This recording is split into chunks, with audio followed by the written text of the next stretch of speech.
नेहा धवन जी हैं, बीजेपी की प्रवक्ता। नेहा धवन जी नमस्कार, आपका भी बहुत बहुत स्वागत है। सबसे पहले नेहा धवन जी, मैं आपके पास आ रहा हूं। देखिए आलोक जी, सभी को नमस्कार। पहले तो मैं यही कहना चाहूंगी कि आलोक जी, आपकी जो एंकरिंग है उसमें एक बात आ रही है कि संशय है। इसमें कोई संशय नहीं है। संशय शब्द मुझे लगता है यहाँ पर इस्तेमाल कर सही नहीं होगा, क्योंकि हमारी तरफ से कोई भी ऑथेंटिकेटेड इंफॉर्मेशन जो है वो मीडिया में प्रेस में नहीं आई थी कि हम इस तारीख को जो है वो मंत्रिमंडल का विस्तार कर रहे हैं। दूसरी बात, अभी जो ये परिवर्तन हुआ है जिम्मेदारी का, माननीय मनोहर लाल जी से जो है वो पूर्व में मुख्यमंत्री हो गए हैं और अब जो है वर्तमान में नायब सैनी जी आ गए हैं। ये जो परिवर्तन अभी भारतीय जनता पार्टी ने किया है, इस हमारे संगठन की तरफ से जो है ये सभी चीजें देखकर काम होता है। आगे की रणनीति तय करने के बाद ये काम होते हैं। तो अभी ये बड़ा परिवर्तन हमने किया है। अभी मंत्रिमंडल का विस्तार जो है 5 जो मंत्री थे वो उनको शपथ दिला दी गई है। उसके बाद जो है वो वरिष्ठ जो हमारे नेता हैं, जो हमारे शीर्ष नेतृत्व है, उनके साथ चर्चा करके ये जब भी हम फैसला ले लेंगे तब प्रेस में आप सबके सामने आ जाएगा।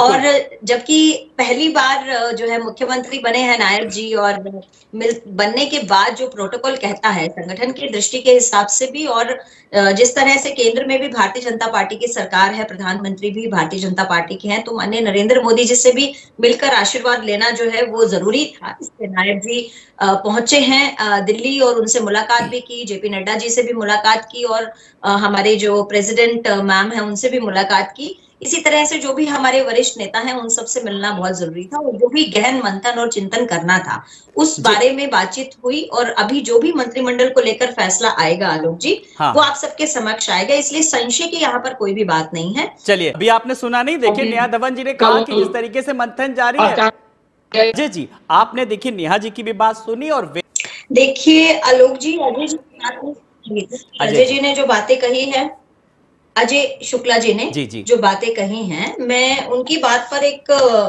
विस्तार से एक बात कहना चाहूंगी कि सबसे पहली बात, जो बेरोजगारी की दर की बात हो रही है, बेरोजगारी की दर मुझे लगता है कि वो जिस पोर्टल से ले रहे हैं, और ये बात का खुलासा हम कई बार कई मीडिया चैनल्स में कई डिबेट में कर चुके हैं कि जो एक वेबसाइट के माध्यम से बेरोजगारी का डाटा जो दिखाया गया है, वो उसकी प्रक्रिया भी हम समझा चुके हैं कि वो केवल और केवल ये पूछता है कि अगर आप ऑनलाइन किसी के पास भी क्वेश्चनर भेजते हैं और ये पूछते हैं कि क्या आप सरकारी नौकरी में हैं, अगर आप सरकारी नौकरी में नहीं है तो आप बेरोजगार हैं। बेरोजगारी का जो डाटा है, परसेंटेज है, अगर आप उस वेबसाइट से ले रहे हैं तो वो तो आपको भी मालूम है। विद्रोही जी बड़े मुस्कुरा रहे हैं क्योंकि उनको मालूम है मेरी अगली लाइन क्या आने वाली है, क्योंकि वो कांग्रेस के ही एक जो है कार्यकर्ता की वेबसाइट है। तो इस तरह की वेबसाइट पर बेरोजगारी की दर का आंकलन करना बिल्कुल सही नहीं होगा। उसके आधार पर बेरोजगारी की दर अगर आप लेना चाहते हैं तो वो ऑथेंटिकेटेड गवर्नमेंट की वेबसाइट से लेंगे तो ज्यादा मान्य होगा।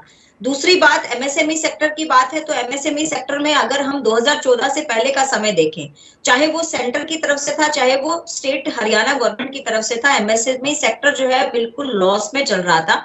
आज अगर उनको कम ब्याज पर जो है पैसा मुहैया कराने की बात है, उपकरणों पर सब्सिडी देने की बात है, और चाहे उन्हें 24 घंटे बिजली आपूर्ति और पानी आपूर्ति की बात है, और चाहे एमएसएमई सेक्टर में नए जो रोजगार अपना चलाना चाहते हैं, मैन्युफैक्चरिंग सेक्टर जो है आगे बढ़ाना चाहते हैं, चाहे वो स्किल इंडिया के माध्यम से हो, और नए युवाओं को स्वावलंबी बनाने के लिए जो योजनाएं हैं वो केवल और केवल नरेंद्र मोदी जी के प्रयासों से ही संभव हो पाया। और हरियाणा प्रांत में हमने उद्यमियों में जो है आज रोष कम देखा है। आज लघु जो उद्योग के मालिक हैं उनके अंदर एक हर्षोल्लास की बात है, चाहे वो टैक्स के रिबेट की बात हो और चाहे वो अन्य सुविधाओं की बात हो। समय समय पर माननीय मनोहर लाल जी की 9.5 साल की कार्य जो चला है सरकार का, उसमें माननीय मनोहर लाल जी ने समय समय पर उनकी समस्याओं का समाधान किया है। और चाहे फरीदाबाद और गुरुग्राम और जो हमारा एमएसपी, देखिए एमएसपी में 14 फसलों पर एमएसपी देने का हमने काम किया, आज से प्रॉपर एमएसपी दी। ठीक है आलोक जी, बिल्कुल हम इस बात से बिल्कुल सहमत हैं कि जनता जिसका समर्थन करेगी उसी के सर पर ही ताज रहेगा। पिछले 10 वर्षों में हमने केंद्र की तरफ से जो भी काम किए वो जनता को हमने एक ट्रांसपेरेंसी से काम किए, और वो ट्रांसपेरेंसी का आज जो है वो फल दिखने भी लगा है कि लोगों के जब डायरेक्ट खाते में पैसा आता है, उन्हें पता चल रहा है कि पिछले टाइम में जब बीच के बिचौलिए होते थे और सारा पैसा वही खा जाते थे, उन तक वो लाभ पहुंचता नहीं था। लेकिन आज जब लाभार्थी के खाते में खुद का पैसा पहुंचता है, सरकार की तरफ से जो लाभ मिल रहा है वो पहुंचता है, तो उनको मालूम है कि किस सरकार में भ्रष्टाचार हुआ और किस सरकार ने ट्रांसपेरेंसी अपनाई। चाहे गरीब जनता की बात हो, जन कल्याणकारी नीतियों ने जो शोषित और दबे कुचले वर्ग के लोग थे उन तक वो लाभ पहुंचाने का काम किया। अगर मैं हेल्थ सेक्टर की बात करूं, शिक्षा के विभाग की बात करूं, चाहे मैं किसानों की बात करूं, हमने वो योजनाएं लाई हैं जो पहले की सरकारों ने सोची ही नहीं थी।